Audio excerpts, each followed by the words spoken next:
2015 সালের ফেব্রুয়ারিতে গৃহ খাতে কর্মী নিতে বাংলাদেশের সঙ্গে চুক্তি করে সৌদি আরব।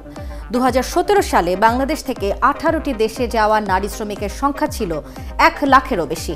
এর মধ্যে শুধু সৌদি আরবে যান 83,354 জন। আর বছরের প্রতি মাসে নির্যাতনের শিকার হয়ে সৌদি থেকে দেশে ফিরে আসতে বাধ্য হন গড়ে 200 নারী শ্রমিক। কোন পরিবেশে তারা কাজ করতে যাচ্ছেন, তাদের সেখানকার নিরাপত্তাই বা কি, কোনো বিপদে তারা কি করতে পারেন, কোন বাস্তবতায় বা তারা দেশে ফিরে আসেন। আজ আমাদের সঙ্গে এই বিষয় নিয়ে কথা বলতে যুক্ত হবেন প্রবাসী কল্যাণ মন্ত্রণালয়ের সচিব রৌনক জাহান এবং বায়রার সেক্রেটারি জেনারেল শামীম আহমেদ চৌধুরী নোমান। আপনাদের দুজনকেই স্বাগত জানাচ্ছি সংবাদযোগে। শুরুতেই রৌনক জাহান, আপনার কাছে প্রথম প্রশ্ন আমার। আজকেও নির্যাতনের শিকার হয়ে সৌদি আরব থেকে দেশে ফিরেছেন 60 জন নারী শ্রমিক। প্রতি মাসে 200 জন করে ফিরে আসছেন দেশে এবং প্রতিবারই ফিরে আসা নিয়ে তাদের অভিযোগ প্রায় একই রকম দেখতে পাচ্ছি। সেখানে নারী শ্রমিকদের কাজের পরিবেশ যা দাঁড়িয়েছে, তাতে করে সেখানে তাদেরকে পাঠানোর দায়টি আসলে কার? ধন্যবাদ আপনাকে। আপনারা জানেন যে নিরাপদ, সুশৃঙ্খল, সম্মানজনক অভিবাসন নিশ্চিত করার জন্যই এই মন্ত্রণালয়ের সৃষ্টি। মন্ত্রণালয় এবং তার অধীনস্থ যেসব প্রতিষ্ঠান আছে, বিএমইটি, প্রবাসী কল্যাণ, আমাদের ওয়েজ আর্নার্স কল্যাণ বোর্ড এবং প্রবাসী কল্যাণ ব্যাংক সহ বাইরা যে এজেন্সিসমূহ সম্মিলিতভাবে কাজ করে যাচ্ছে বাংলাদেশের শ্রমশক্তি একটা বিশাল অংশ বিদেশে পাঠানোর জন্য। আপনি যে ইনফরমেশনটা দিলেন সেটা আমাদের নারী শ্রমিক সংক্রান্ত। আমাদের 5-6 লক্ষ মহিলা বিদেশের 5-6টি দেশে অবস্থান করছে। সৌদি আরবে এবং আরাবিয়ান বেল্টে আমাদের মহিলা কর্মীদের চাহিদা রয়েছে, তারা সেখানে যাচ্ছে। আপনি নিজেই বলেছেন যে 83 লক্ষের মতো সেখানে আছে। সেখান থেকে খুবই দুঃখজনক এইটা যে কিছু কিছু মেয়ে আমাদের ফেরত আসছে।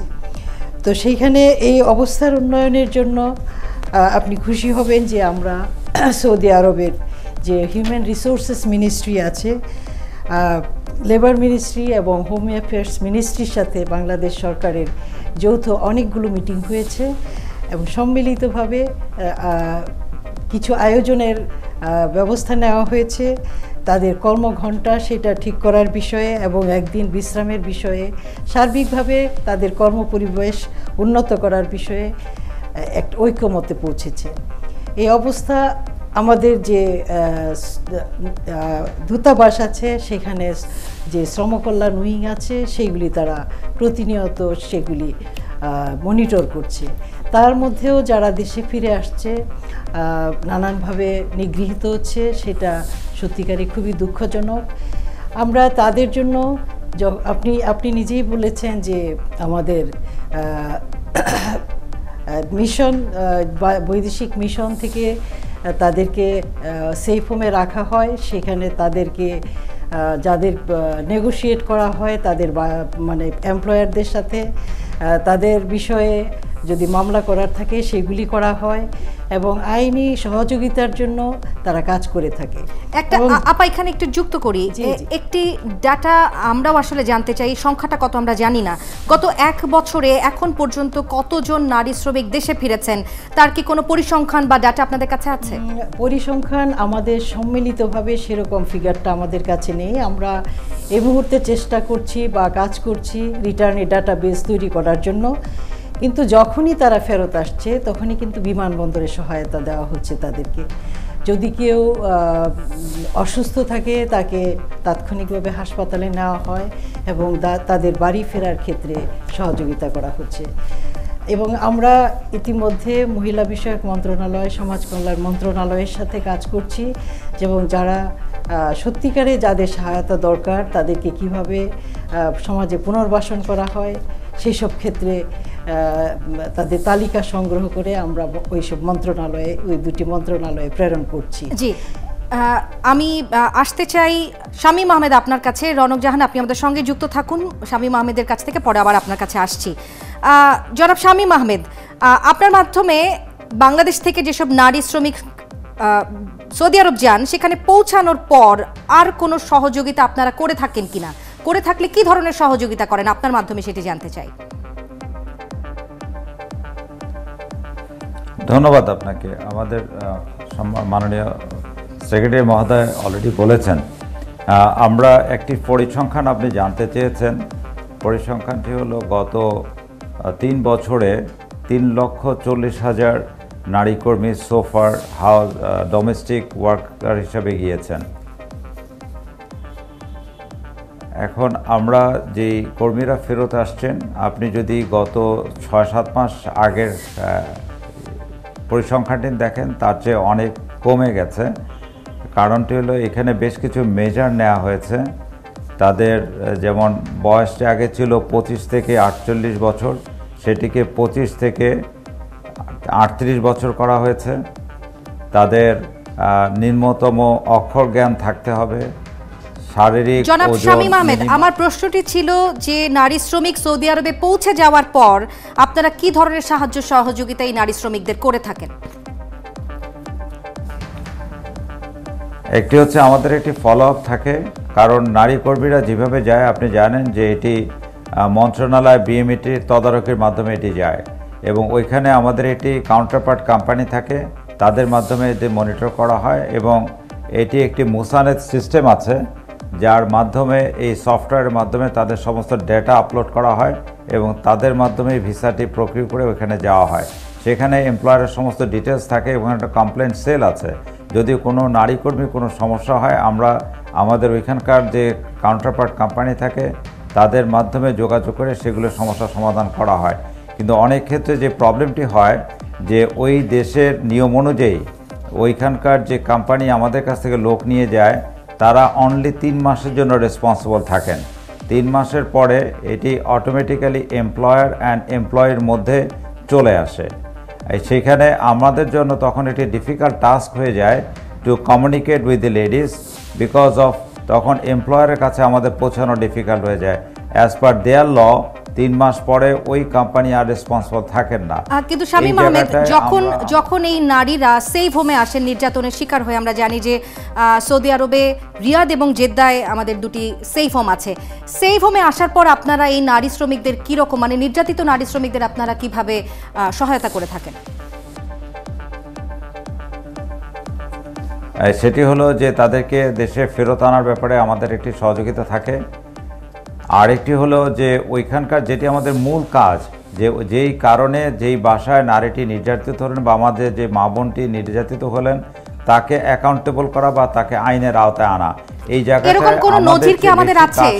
এরকম কোনো নজির কি আমাদের আছে যে যেসব নারী কর্মী সেখানে নির্যাতিত হয়েছেন, যেসব ঘরে বা ওখানকার প্রবাসী যেসব নারীরা সেফ হোমে আসার আগ পর্যন্ত যে বাসায় কাজ করছিলেন, সেই গৃহকর্মীদের সঙ্গে কি আপনারা যোগাযোগ করতে পারেন? এরকম কোনো নির্যাতনের কোনো ঘটনা আপনারা কি বলতে পারেন?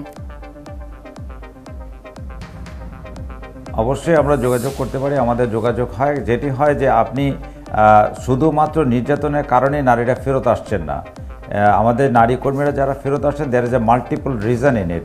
নির্যাতন তার একটা পার্ট।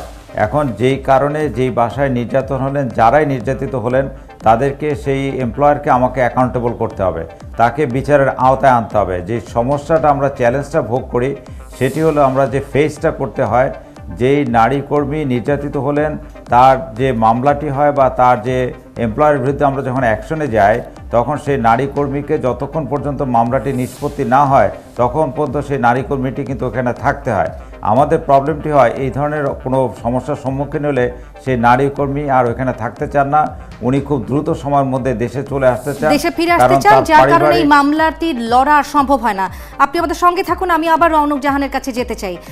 রৌনক জাহান, যেসব এনজিও বা দালালের মাধ্যমে আমাদের নারী শ্রমিকরা সৌদি আরবে যাচ্ছেন, তাদের কি কখনো আপনারা কোনো প্রশ্নের সম্মুখীন করেন? তাদের কি কোনো ধরনের দায়িত্বহীনতার বিরুদ্ধে এখন পর্যন্ত কোনো ব্যবস্থা নিয়েছেন আপনারা? অবশ্যই, যখনই চিহ্নিত হয় যে কোন এজেন্সির মাধ্যমে গিয়েছে, তখন তাদেরকে অনেক ডেকে আনা হয় এবং আইনের আওতায় আনা হয়। আপনি জানেন যে যদি তাদের এরকম দায় দেখা যায় সেক্ষেত্রে এজেন্সির লাইসেন্স স্থগিত করা হয়, বাতিল করা হয় এবং ক্ষেত্র বিশেষে তাদের যে টাকা জমা দেওয়া থাকে সেখান থেকে ক্ষতিপূরণও দেওয়া হয়। আর এই কাজটা কিন্তু নিয়মিতভাবে করা হয়। যখনই আমরা কোনো অভিযোগ পাই সেটা তাৎক্ষণিকভাবে তদন্ত করা হয় এবং তদন্তের মাধ্যমে দায় দায়িত্ব নির্ধারণ করা হয়। আরেকটি প্রশ্ন এসে যায়, নির্যাতনের শিকার নারীরা যখন দেশে ফিরে আসেন, দেশে ফেরত আসার মধ্য দিয়ে কি বাংলাদেশ সরকারের দায়িত্ব শেষ হয়ে যায়? কারণ এদের সোশ্যাল ইন্টিগ্রেশনের জন্য আপনারা কি করেন তখন? অবশ্যই নয়, কারণ যে মেয়েগুলো যেভাবে যারা বাইরে যাচ্ছে তারা যখন ফেরত আসে তাকে সমাজে আবার পুনঃপ্রতিষ্ঠা করার জন্য কিন্তু আমাদের দায় রয়ে গেছে। আপনি জানেন যে আমাদের যে প্রবাসী কল্যাণ যে ব্যাংক করা হয়েছে সেই ব্যাংকেও ঋণ দেওয়ার পদ্ধতি চালু আছে। প্রয়োজনে আমরা সেই মেয়েদেরকে সেখান থেকে ঋণ দিতে পারবো।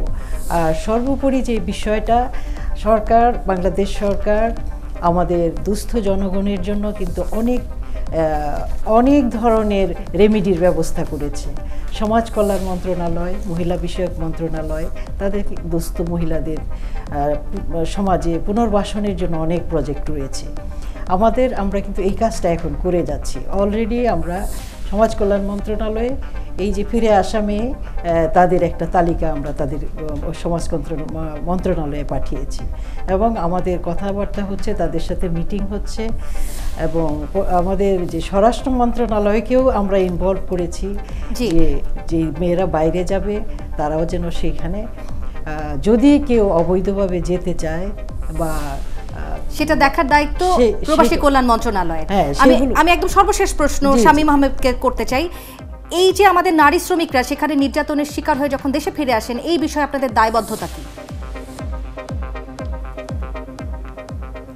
ওয়েল, এটি কম্বাইন্ড এফার্ট। এটি ব্যক্তিগতভাবে কোনো রিক্রুটমেন্ট একার পক্ষে এটি কখনোই সমাধান করা সম্ভব নয়, কারণ এই প্রবলেমটি হচ্ছে ডেস্টিনেশন কান্ট্রিতে। এখন ডেস্টিনেশন কান্ট্রিকে অ্যাকাউন্টেবল করতে হলে আমাদের কিছু পদক্ষেপ নিতে হবে এবং আমরা অলরেডি মন্ত্রণালয়ের সাথে বসে অনেকগুলো কাজ করছি যাতে তাদের চাকরির স্থলটিকে আরও নিরাপদ করা যায়।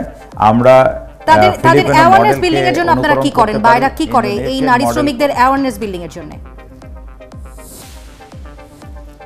অ্যাওয়ারনেস, আপনি জানেন যে নারী কর্মীরা কখনোই উইদাউট ট্রেনিং যেতে পারে না। এদের 1 মাসের জন্য বিএমইটি ট্রেনিং সেন্টারে ট্রেনিং নিতে হয়। সেখানে তাদের অ্যাওয়ারনেস এবং তাদের ওইখানকার সেফটির জন্য তাদেরকে পুরো প্রশিক্ষণ দেওয়া হয়। এই প্রশিক্ষণের মানটি আমাদের আরও বাড়াতে হবে এবং তাদের বেসিক্যালি যেটি তাদের কমিউনিকেশন স্কিল